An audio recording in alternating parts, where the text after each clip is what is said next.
अगर आपको बिहार दरोगा परीक्षा को क्वालिफाई करना है तो जो बुक हम आपको बताने जा रहे हैं आप कर लीजिए। आप मेरे पास नहीं पढ़िए, हम ये नहीं कहते कि आप मेरे पास ही पढ़िए, एकदम नहीं। आज तक ना किसी विद्यार्थी को कहे हैं ना कहेंगे, हम एकदम नहीं कहते कि आप मेरे पास पढ़िए। लेकिन जो बुक हम आपको सजेस्ट कर रहे हैं, अगर आप उस बुक को स्वयं पढ़कर समझने में सक्षम है तो आप इस बुक को पढ़ के इस परीक्षा को क्वालिफाई कर सकते हैं, प्रीलिम्स मेंस दोनों। पूरा का पूरा बुक हम आपको बता रहे हैं।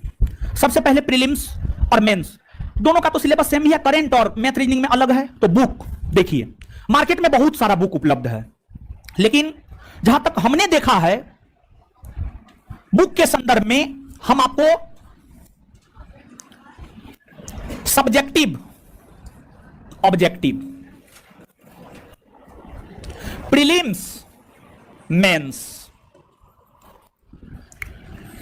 दृष्टि पब्लिकेशन का क्विक बुक सीरीज आता है। हिस्ट्री का अलग, पॉलिटी का अलग, ज्योग्राफी का अलग, साइंस का अलग। दृष्टि पब्लिकेशन का quick book history, polity, geography, science आप लेकर के सब्जेक्टिव में पढ़िए, सब्जेक्टिव में पढ़िए। ऑब्जेक्टिव में हिस्ट्री, पॉलिटी, ज्योग्राफी, साइंस का घटना चक्र पढ़िए, जो पीसीएस वाला आता है, पीसीएस। तो सब्जेक्टिव में दृष्टि पब्लिकेशन का क्विक बुक हर विषय का, history, polity, geography, physics, chemistry, biology, economics, सब चीज। और ऑब्जेक्टिव में घटना चक्र पढ़िए, घटना चक्र पढ़िए, history, polity, geography, science. Prelims mains दोनों निकलेगा, लेकिन यहां प्रीलिम्स और मेंस में बेसिक अंतर क्या है? प्रीलिम्स में करंट और मेंस में मैथ रीजनिंग।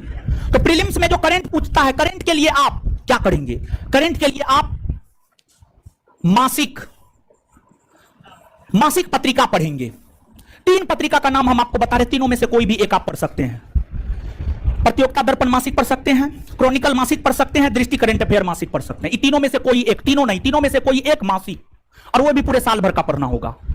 इसके बाद प्रीलिम्स में करंट, तो करंट का सॉल्यूशन हो गया। मेंस में मैथ रीजनिंग। मैथ रीजनिंग में आपको क्या करना है? आपको कुछ नहीं करना है। SSC, central SSC, central SSC, central SSC पिछले 10 बरस का पूछा हुआ, SSC, CGL, LDC, MTS, MTS, LDC, CGL, पिछले 10 वर्ष का एसएससी, सेंट्रल एसएससी का पूछा हुआ क्वेश्चन का आप प्रैक्टिस कर लीजिए। मैथ रीजनिंग से आप निजात पा लेंगे। यह पूरा बुक के विषय में हमने आपको बताया। इसके बाद आप सिर्फ मेरे यहां पढ़ने से रिजल्ट नहीं ले सकते हैं। मेरे पास जादू का छड़ी नहीं है कि हम छड़ी चला दिए और रिजल्ट हो गया, नहीं। आपको मेरे यहां क्लास करने के साथ साथ सेल्फ स्टडी करना होगा, और जितना हम होमवर्क देते हैं उतना होमवर्क करने के लिए आपको कम से कम 6 से 8 घंटा सेल्फ स्टडी करना होगा। 6 से 8 घंटा सेल्फ स्टडी करना होगा। 6 से 8 घंटा आपको सेल्फ स्टडी